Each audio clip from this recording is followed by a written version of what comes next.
ভারত এমন এনার্জি দিয়ে বাস এবং প্রাইভেট কার রাস্তায় চালানো শুরু করেছে যা দেখে গোটা বিশ্ব অবাক হয়ে যাচ্ছে। দেখুন ও শুনুন ছবির কি বলছে। ভারত দিল্লিতে বাস ও প্রাইভেট কার পেট্রোল ও ডিজেলের বদলে হাইড্রোজেন দিয়ে চালানো শুরু করেছে, যা দেখে গোটা বিশ্বই অবাক হয়ে গেছে। সাইলেন্সারের মধ্যে দিয়ে ধোঁয়ার বদলে শুদ্ধ জল বেরিয়ে আসছে। ভারত এতদিন কাঁচা তেলের জন্য আরাবিয়ান কান্ট্রিগুলোর কাছে হাত পেতে দাঁড়িয়ে থাকত, এখন থেকে আর তার কোনো প্রয়োজনই হবে না। এই কথা আরাবিয়ান কান্ট্রিগুলো জানার পর তাদের কাঁচা তেলের ভিড় নড়ে উঠেছে। এখন থেকে কাঁচা তেলের বদলে এইসব গাড়ি জলের মাধ্যমে চলাফেরা করবে। এতে যেমন পরিবেশ দূষণ হবে না, তেমনি অনেক কম পয়সায় মানুষ যাতায়াত করতে পারবে। এবার ভেবে দেখুন, ভারত বাইরে থেকে কাঁচা তেল আনার জন্য হাজার হাজার কোটি ডলার খরচ করত। এটা কিন্তু সামান্য ব্যাপার নয়। এই কাঁচা তেল কেনার জন্য বাইরে আমাদের প্রচুর টাকা চলে যেত। এখন থেকে এই টাকা আর বাইরে যাবে না, তার বদলে এই টাকা শিক্ষা, স্বাস্থ্য ও সড়কের কাজে লাগবে।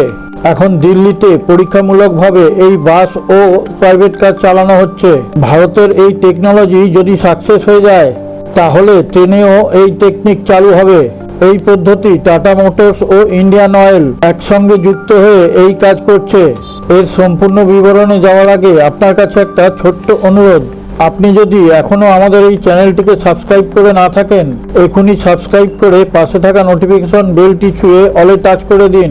তাহলে আমরা প্রতিনিয়ত এই রকম নিত্য নতুন খবর সংগ্রহ করে আপনাদের সামনে তুলে ধরার অনুপ্রেরণা পাবো। আসুন আবার সংবাদে ফিরে আসি। এখন থেকে আর আমরা কারোর পেছন পেছন চলবো না, গ্লোবাল লিডার হয়ে সবার সামনে এগিয়ে আসবো। এখন সাধারণ মানুষের মধ্যে একটা কথা ঘুরপাক খাচ্ছে, টেকনিক যদি এত অ্যাডভান্স হয় তাহলে এই বাসে চলাফেরা করার জন্য টিকিটের দাম অনেক বেশি হবে। ডিএমআরসি এই বাসের ভাড়া এত কম রেখেছে যা যে কোনো মানুষ শোনার পর অবাক হয়ে যাবে। এই শাটল বাসগুলো দিল্লির মেট্রো স্টেশনের সঙ্গে সংযোগ রেখে চলবে।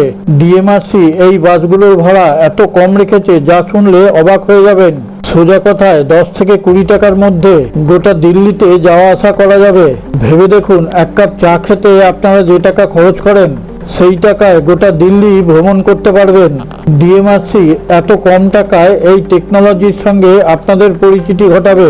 এর মধ্যে একটা জিনিস পরিষ্কার, যেমন কম টাকায় পরিবহন ব্যবস্থাকে স্থিতিশীল রাখা, তেমনি পরিবেশ দূষণের কাছ থেকেও আপনাদের সুরক্ষিত রাখবে। যারা দিল্লিতে বাসে চলাফেরা করেন তারা সকলেই বুঝে গেছেন এর সুবিধে কতটা। আর বাইরে থেকে কেউ যদি গিয়ে দিল্লিতে এই বাসে চাপেন, তাহলে বুঝতে পারবেন কত অল্প টাকায় এই কমফোর্ট জার্নি করতে পারছেন, যা এর আগে আপনারা কেউ ভাবতেই পারেননি। এই বাসগুলো গোটা দিল্লি কভার করে। আপনি যেখানেই দাঁড়িয়ে থাকবেন সেখান থেকে এই বাসে আপনি পরিবহন করতে পারবেন। অনেকেরই ধারণা আছে বাসে চাপলে অনেক বেশি জার্কিং হয়, কিন্তু এই বাসগুলোর কোনো জার্কিং হয় না, খুব স্মুথলি চলে। আবার অনেকে ভাবছেন ট্যাঙ্কে জল ঢাললেই এই বাসগুলো চলাফেরা করে। না, ঠিক তাও নয়, এর মধ্যে অনেক সাইন্টিফিক ব্যাপার আছে। এই বাসের মাথায় হালকা স্টিলের ট্যাঙ্ক থাকে। এই ট্যাঙ্কগুলোর মধ্যে হালকা কার্বন ফাইবার ব্যবহার করা হয়। এই ট্যাঙ্কগুলোর মধ্যে হাই প্রেসারের হাইড্রোজেন গ্যাস ব্যবহার করা হয়। এর মধ্যে এক বিশেষ ধরনের ফিউজ সেল লাগানো হয়। এই ফিউজ সেলের মধ্যে যখন হাইড্রোজেন গ্যাস ঢোকে, তখন বাইরের হাওয়া থেকে অক্সিজেন টেনে নেয়। H2O অর্থাৎ বিশুদ্ধ জলের সৃষ্টি হয়। সেই জল সাইলেন্সারের মাধ্যমে বিন্দু বিন্দু আকারে বেরিয়ে যায়। সেই কারণে একে অনেকেই জলে চালিত বাস বলে। অনেকেই ভেবে থাকেন হাইড্রোজেন তো অনেক জ্বলনশীল হয়, এই বাস কি প্যাসেঞ্জারদের সুরক্ষিত রাখতে পারবে?